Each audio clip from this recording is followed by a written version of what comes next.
dans cette séance une leçon autour de la représentation graphique d'une fonction numérique.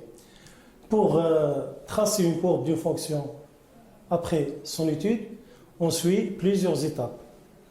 À savoir, premièrement, on détermine le domaine de définition de cette fonction. Puis, on étudie la parité et la périodicité de cette fonction pour réduire le domaine d'étude, si c'est possible, bien sûr. Après, on calcule les limites au bord de ce domaine de définition pour étudier les branches infinies de la courbe de la fonction. Quatrièmement, on étudie la dérivabilité si c'est nécessaire en quelques points. Puis, on interprète géométriquement les résultats obtenus. Cinquièmement, on fait l'étude des variations de la fonction en suivant 3 étapes. La première, c'est le calcul de f' de x, c'est-à-dire on détermine la fonction dérivée de la fonction f. Après, on étudie le signe de f' et on trace le tableau des variations de f. Sixièmement, on étudie les éléments de symétrie de la courbe. Et on vérifie si un point est un centre de symétrie ou bien une droite constitue un axe de symétrie de la courbe. Septièmement, on détermine l'équation des tangentes ou bien des demi-tangentes, s'il existe. Après, on étudie la concavité, la convexité, puis les points d'inflexion. Donc, pour étudier cette concavité de la courbe, on calcule bien sûr, comme on a vu au cours, la fonction f seconde, c'est-à-dire la dérivée seconde de la fonction f. Puis, à partir du signe de cette fonction f seconde, on peut en déduire la concavité et on détermine les points d'inflexion s'il existe bien sûr. Neuvièmement, on détermine l'intersection de la courbe avec les axes du repère, c'est-à-dire l'axe des abscisses et l'axe des ordonnées. Dixièmement, on détermine l'intersection de la courbe avec d'autres courbes éventuelles. Bien sûr, ça est nécessaire. Onzièmement, on étudie la position relative de la courbe avec les tangentes et les asymptotes. Puis finalement, et c'est ça notre objectif, on trace la courbe et les tangentes et les asymptotes de notre fonction. Ok, donc on va passer à l'étude d'un exemple sous forme d'un exercice. Voilà notre exercice qu'on va résoudre pour arriver enfin à la construction d'une courbe de notre fonction. Ok, donc passons à la résolution de l'exercice. Ok, donc on passe maintenant à notre exercice. Voilà, comme vous voyez, on a une fonction f définie par f du x égale à x au carré moins 4x plus 5 divisé par x moins 2. Ok, donc on a dit, la première des choses qu'on fait, on détermine le domaine de définition de la fonction. Ok, donc question 1, déterminer et calculer, déterminer le domaine de définition, puis calculer les limites au bord de ce domaine. Donc, d de f est égal, c'est l'ensemble des x appartenant à R, tel que x moins 2 est différent de 0. X moins 2 est différent de 0 parce qu'il s'agit ici d'une fraction, il faut que le dénominateur soit non nul, bien sûr.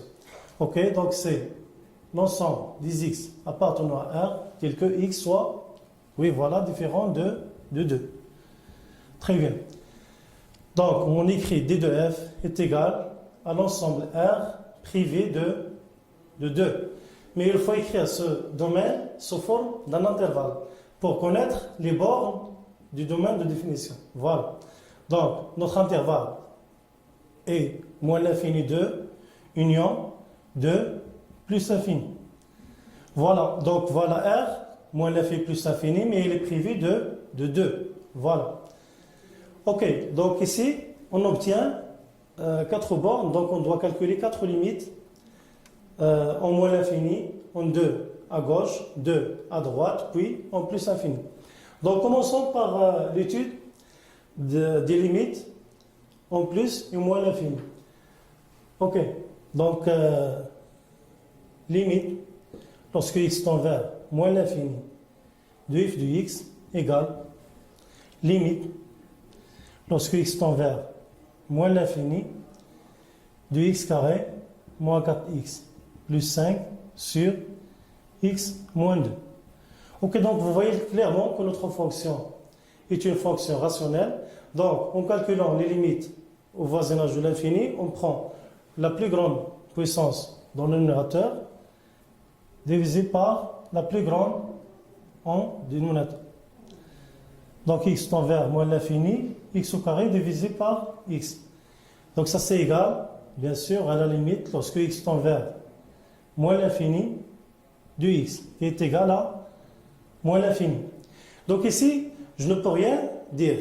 Aucune interprétation à donner parce que notre limite est égale au moins l'infini.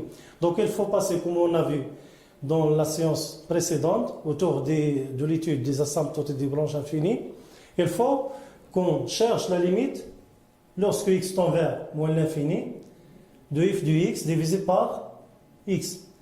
Donc, ça va donner limite lorsque x tend vers moins l'infini de x carré moins 4x plus 5 sur x moins 2 fois 1 sur x.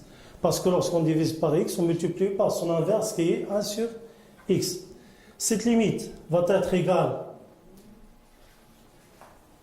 à x carré moins 4x plus 5 divisé par x au carré moins 2x.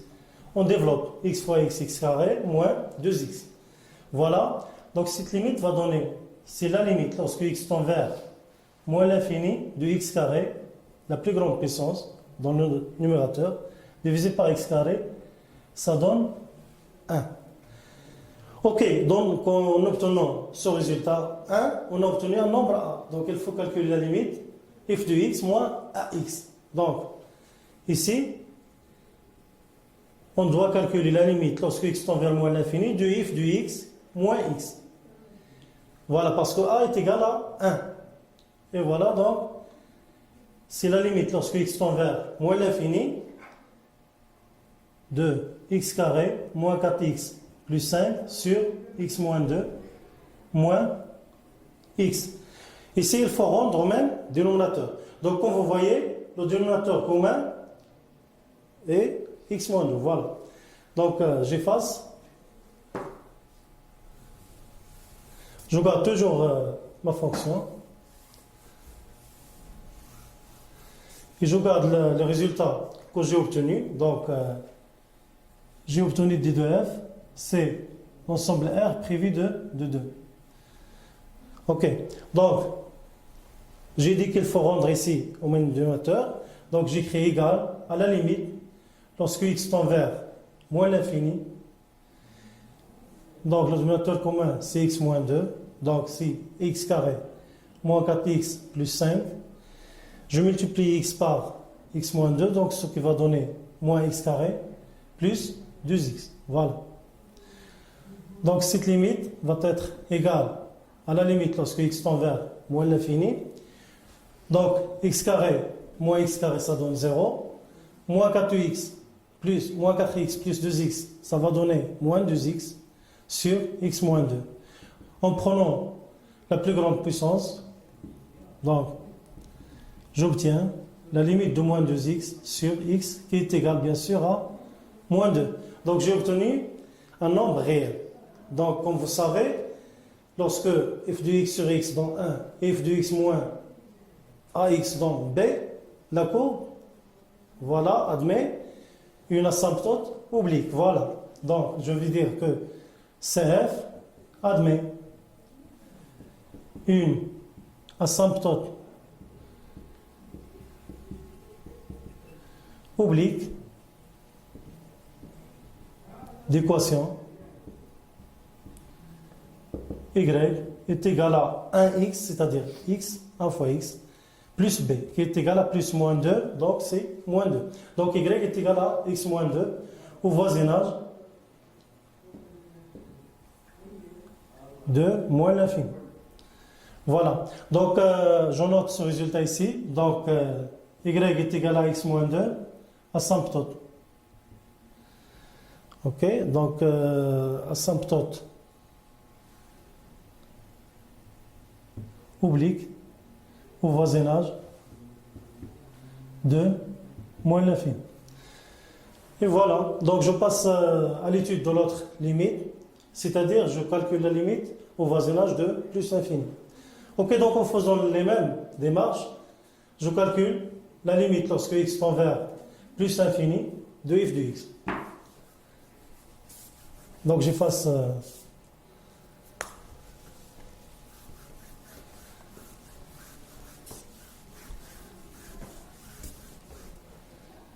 voilà, donc limite x tend vers plus l'infini de notre fonction x carré moins 4x plus 5 divisé par x moins 2 va être égal à la limite lorsque x tend vers plus l'infini de x carré sur x, qui est égal à la limite lorsque x tend vers plus l'infini de x. Donc cette limite est égale à plus l'infini.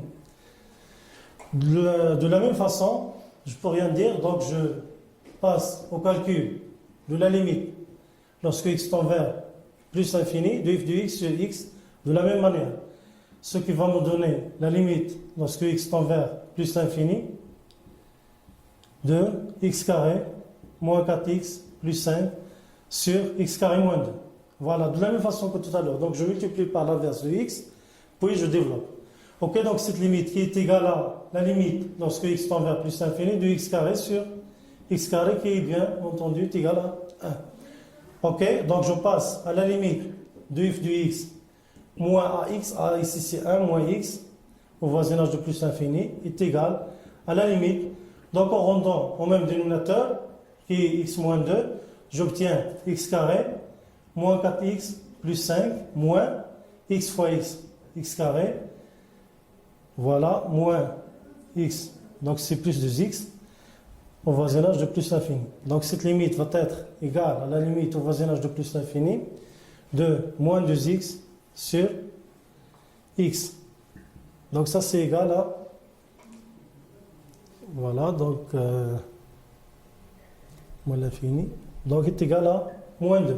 Donc ici aussi il s'agit d'une asymptote oblique, donc je l'écris directement ici, asymptote oblique d'équation y est égal à x moins 2.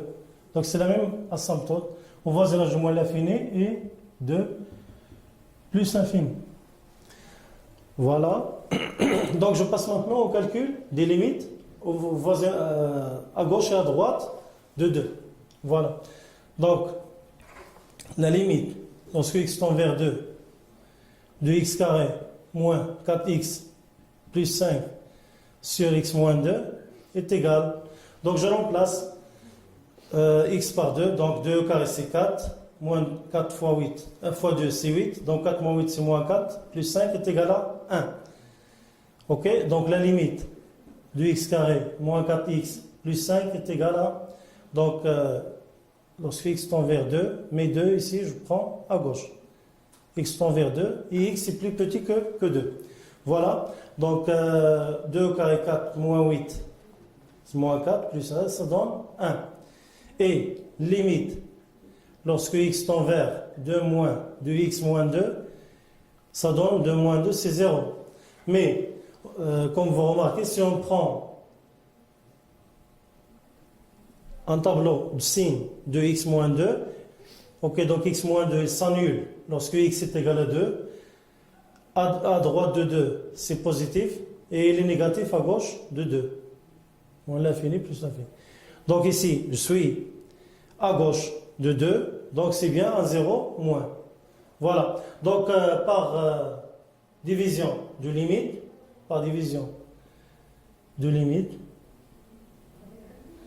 j'obtiens cette limite-là est égale à 1 sur 0 moins, c'est moins l'infini.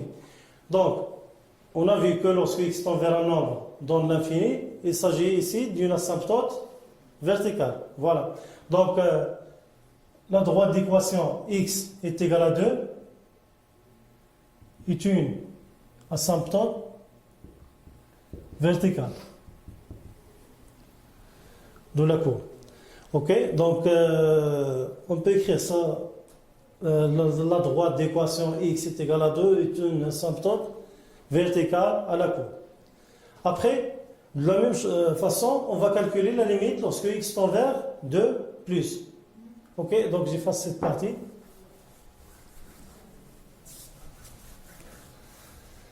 Voilà. Ok, donc la limite, lorsque x tend vers 2 et x est plus grand que 2, 2f de x est égal à la limite lorsque x tend vers 2. X tend vers 2, x plus grand que 2, c'est 2 plus, c'est-à-dire à droite. 2x carré moins 4x plus 5 sur x moins 2. Donc cette limite, ça va donner 2 moins 2, c'est 0. Et en remplaçant ici, on va obtenir 1, bien sûr. Et par division, on va obtenir plus l'infini. Car ici, il s'agit d'un 0 positif. 0 plus à droite du nombre 2. Et voilà, donc il s'agit ici, on va dire que x égale à 2 est une asymptote verticale. Voilà, donc j'ai fini avec les asymptotes. Je passe maintenant à la deuxième question.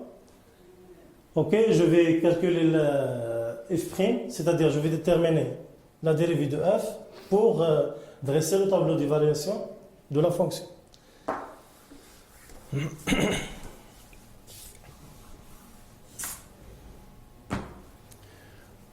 Ok, donc j'efface tout le tableau. Ok, donc deuxième question, je passe au calcul de la fonction dérivée, f'. Donc, comme vous voyez ici, ma fonction est bien une fonction rationnelle, donc elle est dérivable sur l'intervalle moins l'infini 2, union 2 plus l'infini. Donc, j'écris, quel que soit x appartenant à d de f' de x est égal à cette quantité-là, prime, x carré moins 4x plus 5 sur x moins 2. Ok, donc notre fonction ici est de la forme u sur v, donc sa dérivée c'est u' v moins v' u sur v carré. Donc f' de x, bien sûr, pour tout x appartenant à d de f est égal à u', c'est 2x moins 4 fois x moins 2, moins la dérivée de x moins 2 c'est 1 fois x carré moins 4x plus 5, divisé par x moins 2. Donc f' de x est égal, je développe ça, 2x carré moins 4x plus 8 moins x carré plus 4x moins 5 sur x moins 2, le taux au carré. Voilà, donc sur v au carré. Donc sur x moins 2, le taux au carré. Donc c'est bien 2x carré moins x carré, c'est x carré, moins 4x plus 4x c'est 0, donc c'est moins 4x, et 8 moins 5 c'est plus 3 sur x moins 2 au carré. Donc vous voyez bien ici il s'agit d'une équation de second degré, donc je la factorise en effectuant le calcul du discriminant et j'obtiens c'est x moins 1 parce que 1 au carré c'est 1 plus 3 c'est 4, moins 4 égale à 0, donc 1 est une racine. Facteur de x moins 3. Voilà sur x moins 2 au carré. Donc vous voyez que le signe de f' de x, eh bien c'est le signe de x moins 1, facteur de x moins 3, parce que x moins 2, le taux au carré, est positif. Donc je prends le signe de f' de x. Voilà. Donc ici, f', il s'annule lorsque x est égal à 1 et x est égal à 3. Donc pour x est égal à 1, f' de x est égal à 0. La même chose pour 3. Donc à l'intérieur des racines, c'est le signe contraire de a, c'est-à-dire moins, et ici plus. Donc ma fonction ici, elle est croissante, décroissante, puis croissante. Et je prends les limites. La limite moins l'infini, c'est moins l'infini. En plus l'infini, c'est plus l'infini. Puis ici, je calcule l'image de 1 et l'image de 3. Attention, pas par la fonction f', c'est par la fonction f. Donc l'image de 1, c'est 1 plus 5, c'est 6 moins 4. Donc c'est 2. 2 sur moins 1, donc c'est moins 2. Voilà. Ok, et pour l'image de 3, 9, moins 2. Donc c'est moins 3, plus 5 est égal à 2. Et voilà, donc le tableau des variations. Ma fonction, elle est croissante, décroissante et croissante. Et ici, il admet, ma courbe ici va admettre deux demi-tangentes, ou bien deux tangentes qui sont horizontales. Ok? Donc je passe au calcul je passe à la construction de la courbe. Ok, donc je trace premièrement le repère OIJ, un repère orthonormé. OIJ 2, 3, 4, 5, 6. 2, 3, 4, 5, 6. Donc moins 1, moins 2, moins 3, moins 4. Donc la première des choses que je fais, donc je vais tracer les asymptotes et les tangentes. Donc ici, j'ai deux asymptotes, une asymptote verticale d'équation x égale à 2. Donc voilà, x égale à 2, c'est ça. Ça, c'est la droite d'équation x égale à 2. Voilà. Donc, puis, la droite y est égale à x moins 2. Donc, je prends par exemple x égale à 0. Donc, l'abscisse à l'origine, c'est moins 2. Donc, 0, moins 2. C'est ça. Puis, je prends x égale à 2 et j'obtiens y est égal à 0. Donc, voilà ma deuxième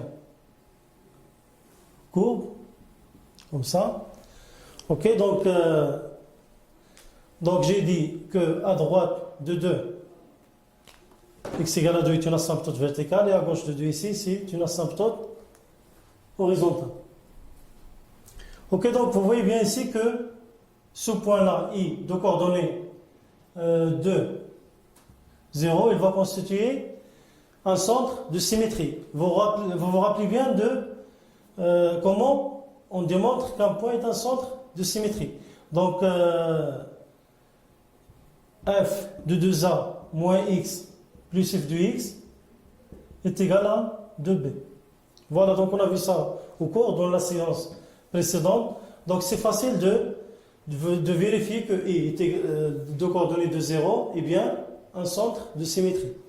Donc, je passe directement aux tangentes. Donc, j'ai ici une tangente au point d'abscisse 1, moins 2. Donc, 1, moins 2. Voilà. Donc, voilà ma tangente. Voilà, c'est ça. Une tangente horizontale. Et j'ai aussi une tangente horizontale au point d'abscisse 3, 2. Donc, 1, 2, 3, 1, 2. Voilà ma tangente. Donc, ce point-là, c'est exactement le symétrique de ça. Voilà, je trace ma courbe. Comme ça, voilà. Donc ma courbe, elle admet une asymptote oblique et asymptote verticale. Ok, ici, je vais obtenir comme ça. Donc, ici ma courbe, il va couper l'axe des ordonnées. Donc je dois connaître le point d'intersection de ma courbe avec l'axe des ordonnées. Donc comment je vais obtenir ça? Il faut que je calcule l'image de 0. Par ma fonction. Donc c'est 0 au carré égale à 0, moins 4 fois 0 plus 5, donc ça va donner 5 sur moins 2, qui est égal à moins 5 sur 2, c'est moins 2,5. Donc voilà, moins 1, moins 2, moins 2,5, c'est bien ce point-là. Voilà, donc ma courbe. Donc on a dit que il faut connaître les points d'intersection de la courbe avec l'axe des ordonnées et l'axe des abscisses. Ici, ce n'est pas nécessaire d'étudier cette intersection avec l'axe des abscisses. Donc, ce qui est nécessaire, c'est l'intersection avec l'axe des ordonnées. Voilà. Donc, voilà ça. C'est la courbe de f. Puis, je passe maintenant à une deuxième fonction, g du x.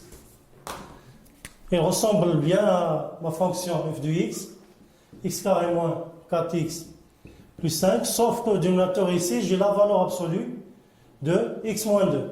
Donc, cette fonction, elle est égale à f du x si x est plus grand que 2. Pourquoi? Parce que si x est plus grand que 2, cette valeur absolue, ce qui est à l'intérieur ici, elle est positive. Donc, sa valeur absolue, c'est le même. Donc, j'enlève la valeur absolue, j'obtiens x carré moins 4x plus 5 sur x moins 2. Donc, c'est bien f du x. Et il est égal à x carré moins 4x plus 2 sur 2 moins x si x est inférieur à 2. Parce que si x est inférieur à 2, x moins 2 est négatif, donc sa valeur absolue, c'est l'opposé. Donc, c'est 2 moins x. Donc, si je vais tracer la courbe de ma fonction g, elle va être confondue avec la courbe de f sur le domaine de plus infini. C'est-à-dire ici, sur le domaine de 2 plus infini, la courbe de ma fonction g, elle va être confondue avec la courbe de f. C'est-à-dire, cf, c'est exactement cg. Elles représentent la même courbe, c'est la même chose. Ici, sur l'autre intervalle, je vais étudier l'axe de symétrie, c'est-à-dire ici, la courbe de la fonction g, elle va admettre un axe de symétrie, voilà d'équation, x est égal à 2. Donc il faut revenir au cours pour savoir la règle, comment on calcule, ou bien comment on démontre que la droite d'équation x est égal à 2 est un axe de symétrie. Ok, donc vous vous rappelez bien de cette règle. Et j'effectue facilement les calculs.